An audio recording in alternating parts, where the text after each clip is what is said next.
attach an image to a text message or do a FaceTime call. You guys do that? You know what? A lot of times our seniors may be a little resistant because sometimes when you feel like you're older and the world is kind of advanced in a way that you haven't been keeping up with, they may get a little resistance. But when they realize, how easy it is, and it's more about how you introduce it to them, right? Mm-hmm. If you understand they may have a little, they're a little stressed about it, a little anxiety about it. You just kind of walk them through it, use kind of language and say, hey, this is easy. I had a difficult time learning how to do it, but if I could do it, you can do it. And you show them, and you'd be surprised how many seniors love to text, share pictures, take photos, take videos, know how to zoom in and out on cameras, and then they get really comfortable, and then they're teaching you. Right. So it usually works out that way a lot of times. Look, I've seen them scan QR codes, and I'm impressed, okay? There you go.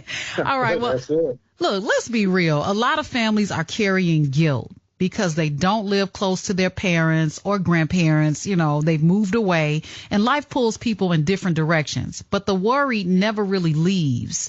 What advice would you give families who live far away but are concerned that their loved one may be feeling lonely or isolated?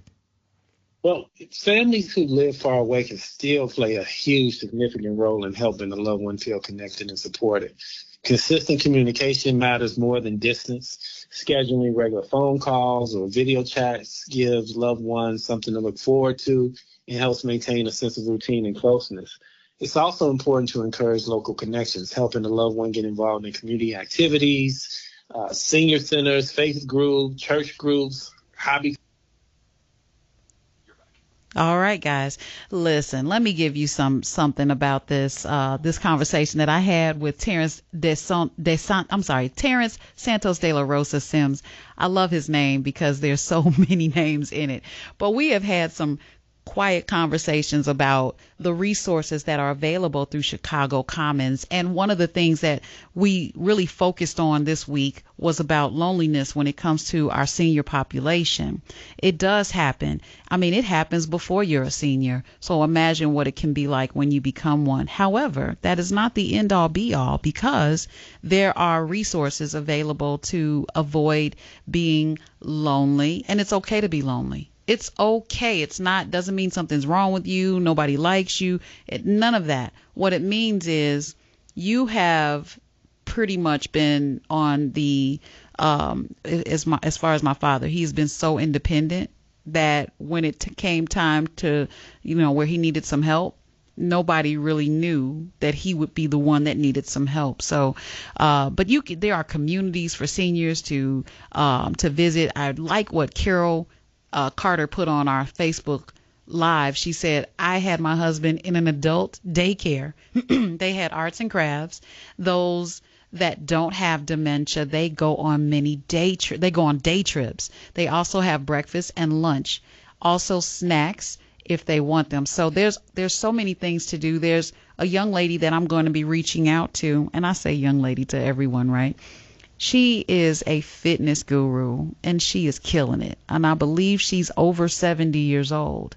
So there's so many things that we can still do when we get to the point of retirement. And as America or as society has deemed senior status, right?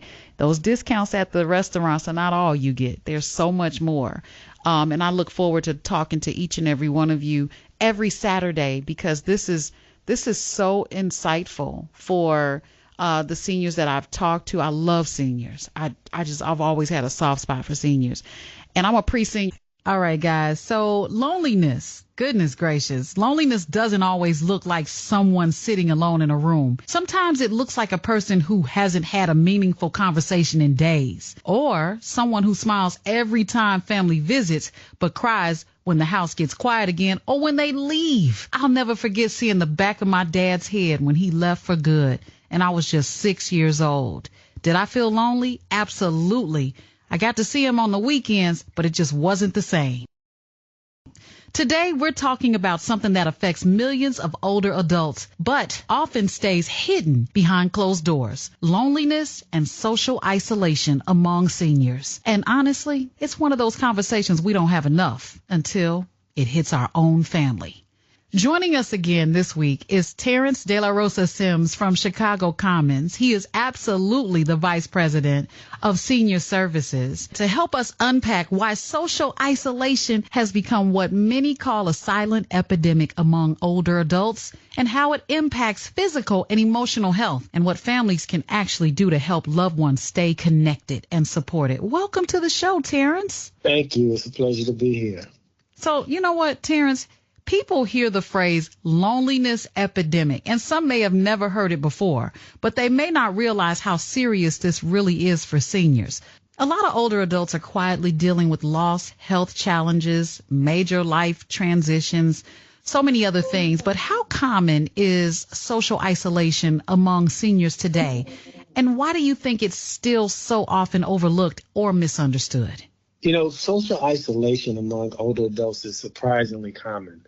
Studies from organizations like the World Health Organization estimates that between 20 and 30% of older adults globally experience significant social isolation or loneliness, with even higher rates among those who live alone, that have chronic illnesses, or have lost close family and friends.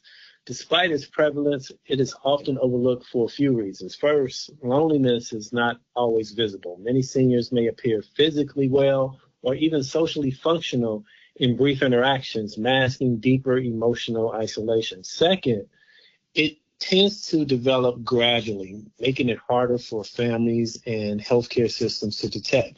And lastly, healthcare and social systems have traditionally focused more on physical health conditions than emotional or social well-being. So loneliness has not always been treated as a clinical priority, but just as a image of what one may subjectively look at it as. It makes me feel like they're using AI. Are they not really getting to know our seniors? And let's just get into the health impact of this. I mean, we often talk about high blood pressure, diabetes. I mean, it rolls off the tongue so easily, or even heart disease when it comes to seniors. But we don't always talk about loneliness as a health issue. And yet emotional pain can show up physically in the body. How does prolonged loneliness impact a senior mentally, emotionally, and physically over time? Well, prolonged loneliness has serious consequences across all health areas. Mentally and emotionally, chronic isolation is strongly linked to depression, anxiety, cognitive decline, and increased risk of dementia. Without regular social interactions, the brain receives less stimulation, which can accelerate memory loss and reduce cognitive resilience. Physically, loneliness has been associated with higher risk of cardiovascular disease, weakened immune function, higher blood pressure, and even increased mortality in some cases. Some research suggests that chronic loneliness can have health effects comparable to smoking or obesity in terms of long-term risk. So the stress response system becomes overactive, leading to inflammation and wear and tear on the body over time. A lot of people hear the words home care and automatically think about medication reminders or something of the like the devices that are out there to help around the house is even something they think about. But for many seniors, the relationship with a caregiver becomes much deeper than that. Can you talk about how companion services and home care can go beyond meeting physical needs and actually become emotional lifelines for seniors? Absolutely. Home care and companion services can play a major role in reducing isolation, not just by meeting the physical needs that you just mentioned, bathing, medication reminders, or meal preparation, but by providing meaningful human interaction. Companion caregivers often become a consistent social presence in a senior's life. This regular contact can reduce feelings of abandonment and help create emotional stability. Simple activities, conversations, shared hobbies, walks, or even watching television together can significantly improve mood and a sense of connection. Beyond companionship, caregivers also act as like social bridges, right? Helping seniors stay engaged with the outside world by assisting with phone calls, arranging transportation, encouraging participation in community events, neighborhood events, and facilitating virtual communication with family. In many cases, the most valuable aspect of home care is not just what is done for the senior, but the sense that someone is reliably present, attentive, and engaged in their daily life. Wait a minute. So you're going to show these seniors how to send pictures? Because my mother asked me on a regular basis. I've told her, show